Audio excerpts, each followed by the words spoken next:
दोस्तों, मैं आरिफ खान एक बार फिर क्राइम एक्सपोजर न्यूज रूम से आपके सामने नए मुद्दों और ताज़ा खबरों के साथ। दोस्तों, पत्रकारिता का एक लंबा सफ़र तय करके मैं आज इस मुकाम पर पहुंचा हूं कि आपके सामने बैठकर कैमरे पे बात करता हूं और वो ज्वलंत मुद्दे उठाता हूं जो आम आदमी की ज़िंदगी का हिस्सा होते हैं। ये वीडियो देखना आपके लिए इसलिए ज़रूरी है कि इसमें भी मैंने वो मुद्दे उठाए हैं जो आम आदमी की ज़िंदगी का एक हिस्सा हैं और आम आदमी के बराबर से गुजरते हैं, लेकिन लोग उसको अनदेखा कर देते हैं या सामने से खड़े होकर तमाशाई बन के उसका तमाशा देखते रहते हैं। उनके ऊपर कोई सवाल करने वाला नहीं होता।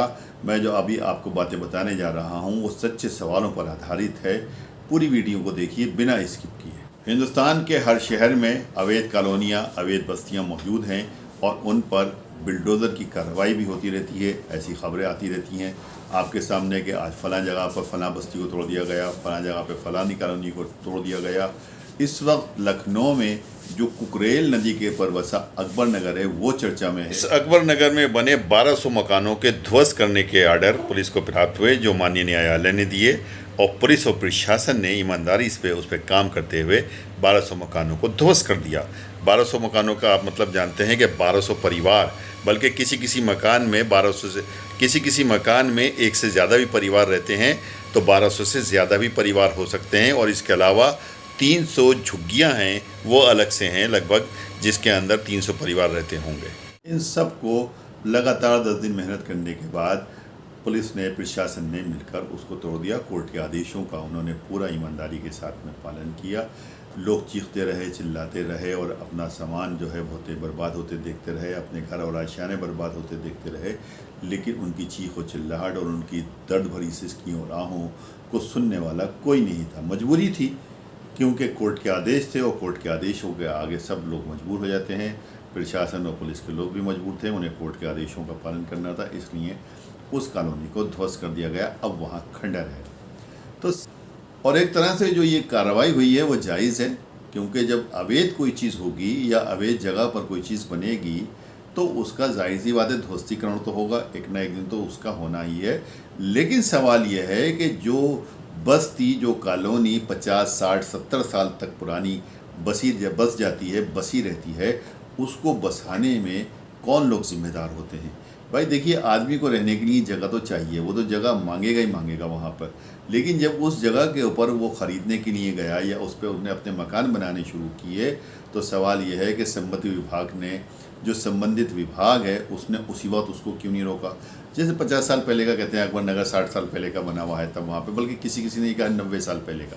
तो जो भी कुछ हुआ होगा उस टाइम में, जो बना होगा उस टाइम में शुरुआत हुई होगी। तो चलिए 50 साल पहले हम मान लेते हैं, तो 50 साल पहले जब ये बनना शुरू हुआ तो संबंधित विभाग ने क्यों नहीं रोका? और उसके बाद में उस कॉलोनी को एक बाकायदा अथोराइज्ड कॉलोनी कैसे करार दे दिया गया? अथोराइज्ड कॉलोनी का मतलब ये है कि लोगों के घरों में बिजली के कनेक्शन, बिजली विभाग ने एक ऐसी जगह पर बिजली के कनेक्शन कैसे दिए जब वो नदी के ऊपर बने हुए वहाँ पे मकान है तो उनकी रजिस्ट्री तो होगी नहीं, ना तो कोई दबंगों ने या तो बेची होगी या माफियाओं ने बेची होगी या उस एरिया के ज़िम्मेदारों ने बेची होगी, तो वो तो खाली कागज़ों के ऊपर बिकी होगी, कागज़ों पर बिकी होगी, लोगों ने पैसे दिए होंगे, कोई रजिस्ट्री होगी नहीं। तो बिना रजिस्ट्री के, बिना उसके विभाग ने उनको लाइट कैसे दे दी, वहाँ की सड़कें कैसे बनवा दी, नगर पालिका ने वहाँ की सड़कें कैसे बनवा दी और वाटर कनेक्शन कैसे दे दिए वहाँ पर? यानी वो तमाम फैसिलिटी वहाँ पर मौजूद हैं या मौजूद थी, अब तो क्योंकि बस्ती नहीं रही वहाँ पर, जो एक अथोराइज्ड कॉलोनी में होती है। तो इलीगल कॉलोनी में अथोराइज्ड फैसिलिटीज़ किस प्रकार से दी जाती हैं और क्यों दी जाती हैं, और वो देने वाले कितने उसके अंदर मुजरिम हैं या नहीं हैं, इसका फैसला कौन करेगा? अगर किसी ने गलत जगह के ऊपर अवैध निर्माण कराया तो वो जाहिर सी बात है उसको भुगतेगा, वो उसको मुजरिम करार दिया जाएगा। ये जो भी कुछ आप उसको कहेंगे उसकी जगह तोड़ी जाएगी और हो सके तो उसके वो पनिशमेंट भी दिया जाएगा, पेनल्टी भी डाली जाएगी, लेकिन उसकी जगह टूटेगी, उसके सपने टूटेंगे, उसका नुकसान होगा। लेकिन उस जगह को बनाने में जिन लोगों ने मदद दी, पानी का कनेक्शन दिया, बिजली का कनेक्शन दिया, रोडें बनवाई, वहाँ पर एक बाकायदा अथोराइज्ड कॉलोनी की तरह उसको स्ट्रीट लाइट से चमका दिया गया, वो लोग उस पाप में कितने भागीदारी हैं, इसका फैसला कौन करेगा? मुद्दा यही है। आज कोर्ट के आदेश पर पुलिस प्रशासन की कार्रवाई से नदी का स्वरूप वापस आ जाएगा, नदी चौड़ी हो जाएगी, जो सरकार की नई स्कीम्स हैं वो भी उसके पर लागू हो जाएंगी। लेकिन सवाल ये है, सो परिवारों का जो दिल टूटा, जो आशाएं टूटी, जो उम्मीदें टूटी। देखिए, जहाँ पर आशाएं होती हैं वहाँ पर उम्मीदें बनती हैं, और जहाँ पर कुछ नहीं होता है वहाँ पर कोई उम्मीद नहीं होती है। अगर किसी के पास कुछ है ही नहीं तो उसको कुछ आशा नहीं होती, कोई उम्मीद नहीं होती, तो वो क्या खोएगा? कुछ भी नहीं खोएगा। मिसाल के तौर पर अगर वहाँ पर किसी को ज़मीन शुरू से ही नहीं मिली होती, वहाँ पर मकान बनाता ही नहीं, वहाँ पर उस जगह पर कहीं और जाता, किसी जगह भी जाता, किराए के मकान में रहता, किसी जगह पर रहता, तो उसको ये आशा तो नहीं थी कि मेरा यहाँ पे मकान बन गया।